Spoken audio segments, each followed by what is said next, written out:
Bonsoir, voici les titres à la une du nouveau dans le dossier de viol filmé à Conakry. Pour la première fois, l'avocat du présumé coupable s'exprime. Une affaire qui lève le voile sur plusieurs autres cas de viol. Bientôt la création d'une société nationale du tabac, c'est pour permettre à l'État de reprendre le monopole sur la réglementation et la commercialisation du tabac. Et puis culture, dans sa 7e édition, Miss RTG fait immersion dans la vie active. Les icônes de la beauté ont rencontré les Amazones de Guinée. Voilà pour les titres. Encore bienvenue à tous. Nous commençons ce journal par ce message de la chancelière de la République fédérale d'Allemagne à son Excellence le professeur Alpha Condé, président de la République de Guinée. Monsieur le Président, à l'occasion de votre réélection à la présidence de la République de Guinée, je vous adresse mes félicitations. Mes meilleurs vœux d'énergie et de succès vous accompagnent dans l'accomplissement de votre deuxième mandat et des hautes responsabilités qui vous attendent, notamment en matière de développement de l'État, de droit et de l'économie. Je suis certaine que l'approfondissement de la coopération de nos deux pays dans un esprit de partenariat nous tient pareillement à cœur. Je vous prie d'agréer, Monsieur le Président, l'expression de ma très haute considération. Angela Merkel, chancelière de la République fédérale d'Allemagne.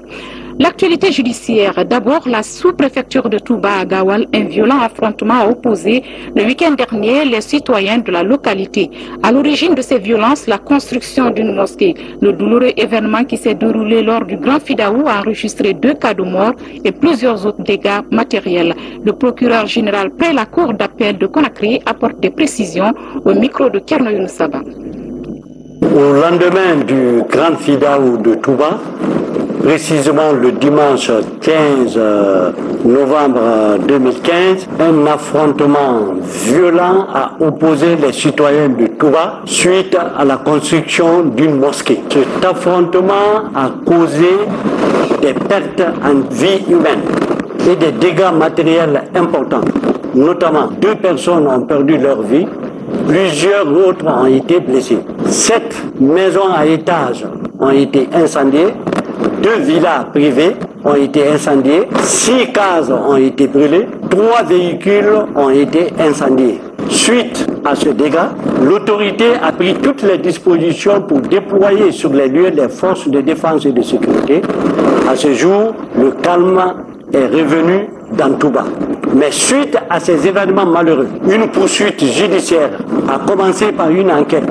Et cette enquête a permis d'interpeller à ce jour 13 personnes qui sont déjà au niveau des brigades de gendarmerie et du commissariat central de Gawan. Ces personnes sont poursuivies pour des faits de meurtre, d'association de malfaiteurs, de destruction d'édifices privés, de coups et blessures volontaires, de vol. Et l'enquête a commencé et elle va poursuivre pour que la vérité et les responsabilités soient situées.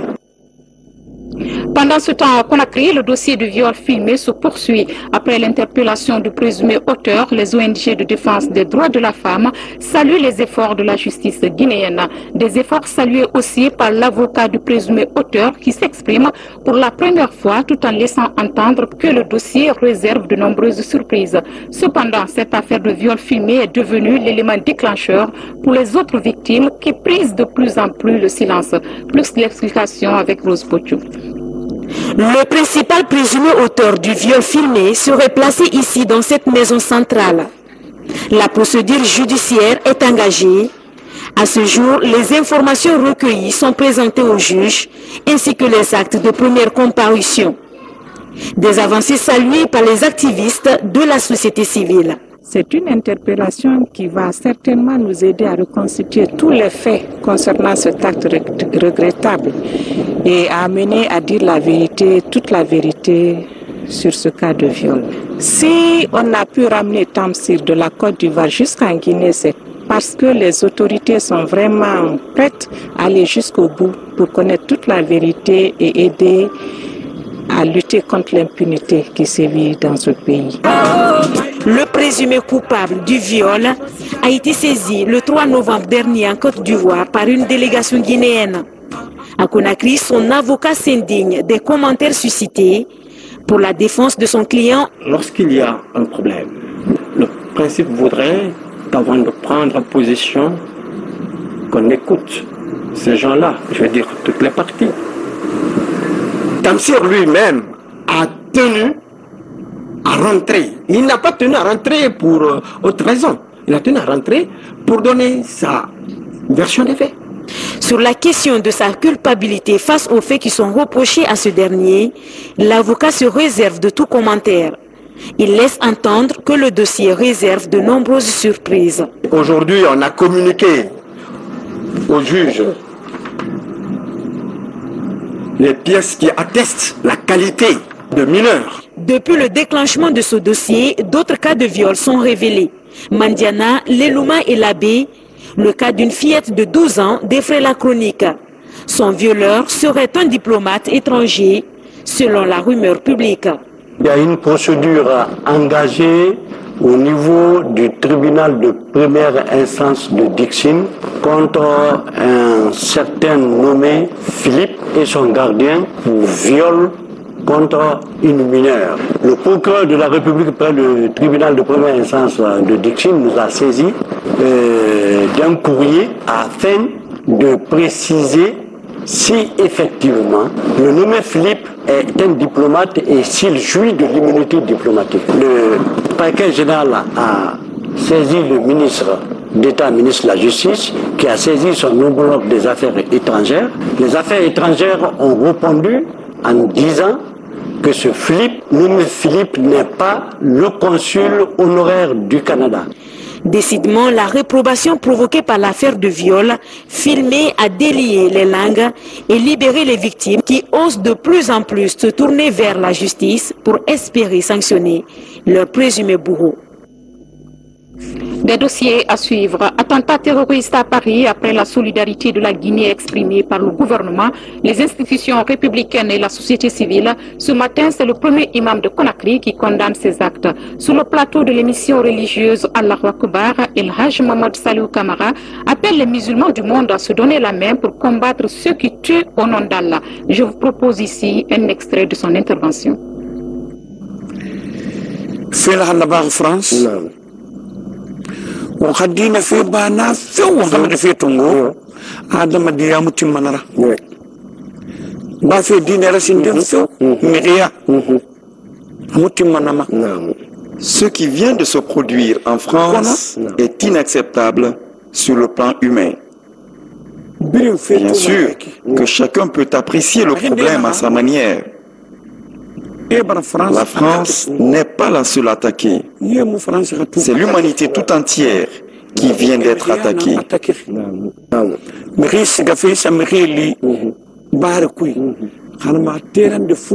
Ouvrir le feu et tuer des gens qui se restaurent ou qui jouent dans un terrain de football fait mal. Le pire est de revendiquer de tels actes criminels au nom de la religion de Dieu.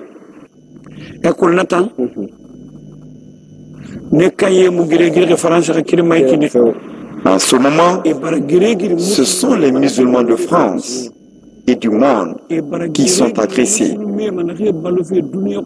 Un groupe de bandits veut donc mener la guerre au nom de l'islam pour écorner l'image de cette religion.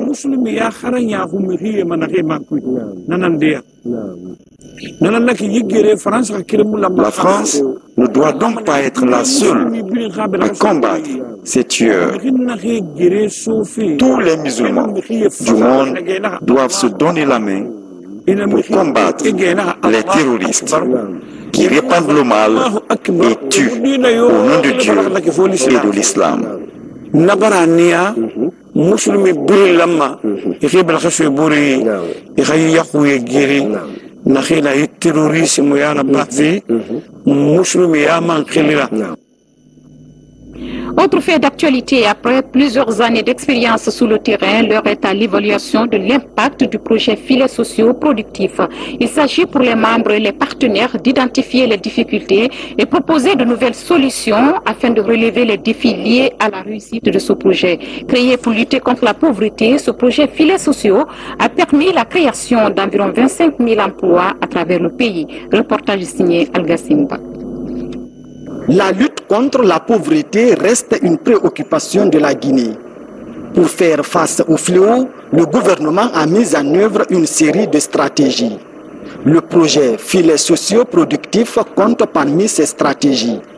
Après plusieurs années d'expérience sur le terrain, l'heure est à l'évaluation de l'impact du projet sur la réduction de la pauvreté.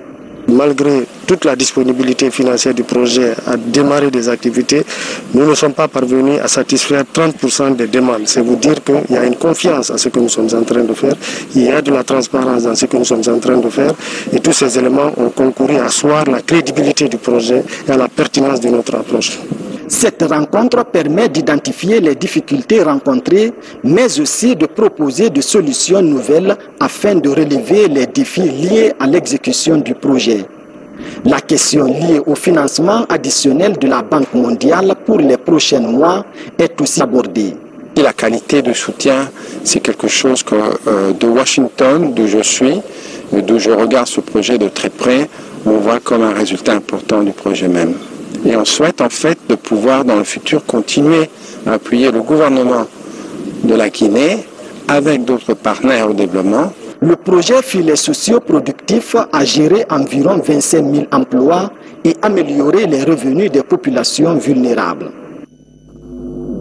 Bientôt la fin du monopole sur le tabac en Guinée, ce pouvoir revient désormais à l'État qui entend s'impliquer davantage dans la réglementation des opérations de protection et de commercialisation du tabac. La loi instituant ce monopole de l'État vient d'être promulguée par le président de la République et l'on s'achemine vers la création d'une société nationale de tabac. Des précisions en images avec Falilou Diallo. C'est pour réglementer, renflouer les caisses de l'État que l'Assemblée nationale, à travers sa commission des délégations, a adopté une loi instituant le monopole de l'État sur le tabac en Guinée. Et c'est pour porter à la connaissance des importateurs du tabac que cette rencontre se tient avec les acteurs de la filière.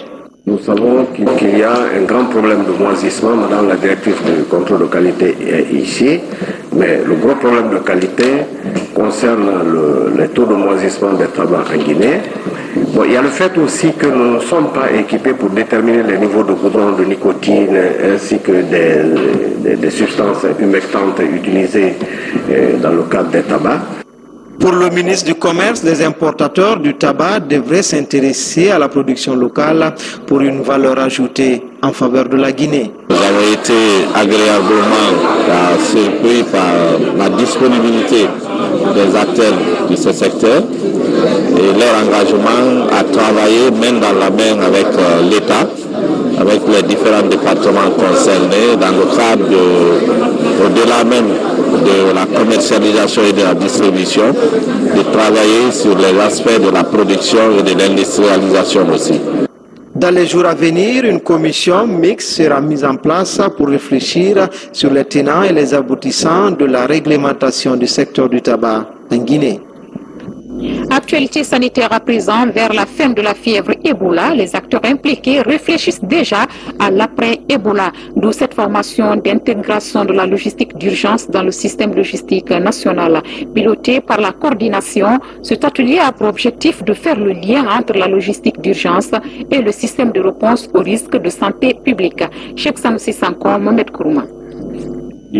Cet atelier de renforcement des capacités de l'unité logistique, d'approvisionnement et de distribution pharmaceutique entend faire le lien logistique d'urgence et le système de réponse aux risques de santé publique. Il va aussi développer des scénarios de réflexion entre évaluation des risques et capacités logistiques. L'épidémie nous a permis d'évaluer la performance de notre système logistique. Aujourd'hui, il faut faire le point, il faut s'arrêter, essayer de projeter dans l'avenir. Quelle logistique nous voulons pour notre pays désormais, pour que demain, s'il y a une crise d'urgence, s'il y a une crise sanitaire, qu'on puisse répondre d'une façon efficace et efficiente. Il va falloir mettre en place un système de gestion logistique d'urgence pour les produits de santé et autres produits, et j'espère qu'on pourra le mettre dans un système intégré du système de distribution de la BCG qui existe actuellement. Une trentaine de participants prend part à cet atelier de 2 jours qui pourrait aboutir à des recommandations pour une bonne gestion de la logistique d'urgence.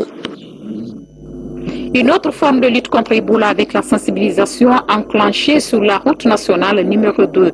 Comme lieu cible de cette sensibilisation, les gares routières de Conakry en Zéro Corée. Le lancement a eu lieu dans la préfecture de Massanta sous le slogan « Ebola ne passera pas par mon véhicule ». Compte rendu, Mohamed Saliou Paye. Je m'engage, Ebola ne passera pas par mon véhicule. Soyons vigilants, respectons les mesures sanitaires avant de voyager et au chantier. Ces slogans annoncent le lancement de la campagne d'information et de sensibilisation sur la prévention du virus Ebola le long de la route nationale numéro 2 a débuté ici à Massanta. À travers cette action, le syndicat des transporteurs routiers prouve son engagement et sa détermination à suivre ce projet dans l'intérêt des populations de Massanta et d'ailleurs. Le tout premier cas d'Ebola dans la préfecture de Massanta est venu par la route. Et donc, si aujourd'hui on lance le slogan « Ebola ne passera pas par mon véhicule », il va sans dire que Ebola ne peut plus progresser parce que ça ne peut aller que par le véhicule. Pour l'autorité préfectorale, ce projet va contribuer à éveiller la conscience des populations dans l'application des mesures sanitaires. Une sensibilisation qui concerne la route Kissougou-Massanta, car cette route, il faut se dire la vérité, a fait couler beaucoup d'âmes parce que ça a gêné toutes les populations qui l'ont fréquenté depuis le temps de l'éclatement de l'Ebola, où nous avons même perdu les vies humaines. Une démonstration sur les mesures de sécurité avant le voyage par le syndicat routier de Massanta a ponctué le lancement de cette campagne contre Ebola.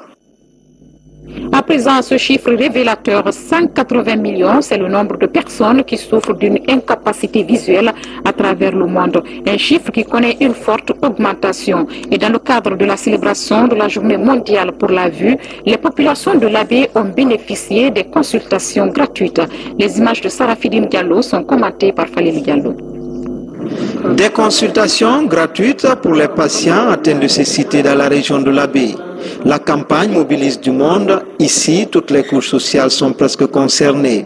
Et l'opération suscite un engouement au sein des populations locales. Moi, j'ai la cataracte, c'est la télévision. J'ai subi, n'est-ce pas, une intervention concernant la télévision.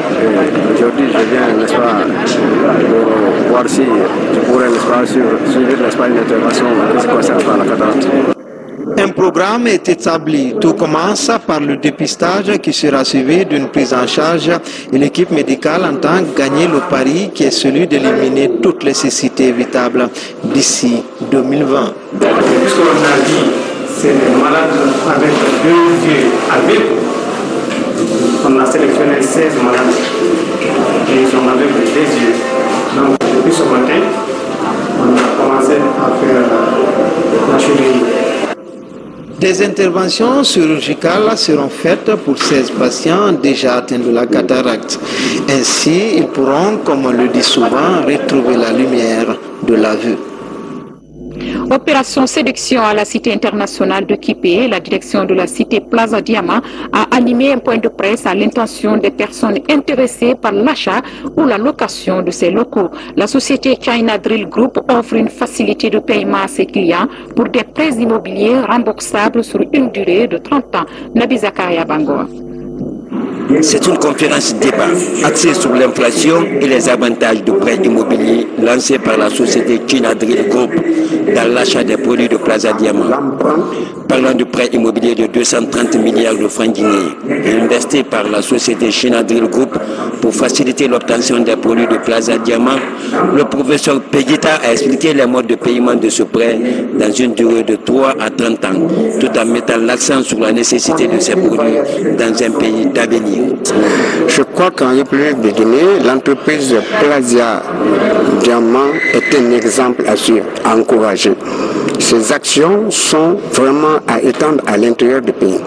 Parce qu'à l'heure saine, il y a un système de prêt immobilier. Lorsque tu payes un acompte de 50%, le reste, on te remet les clés, le reste, tu peux les rembourser de la période de 3 ans à 30 ans. C'est toi qui sais, tu peux dire 10 ans, 15 ans, c'est toi. Mais déjà, lorsque tu l'as et que l'immobilier est luxueux, sans faute aux yeux des preneurs. Parce que quand même, la Guinée fait la convoitise de beaucoup.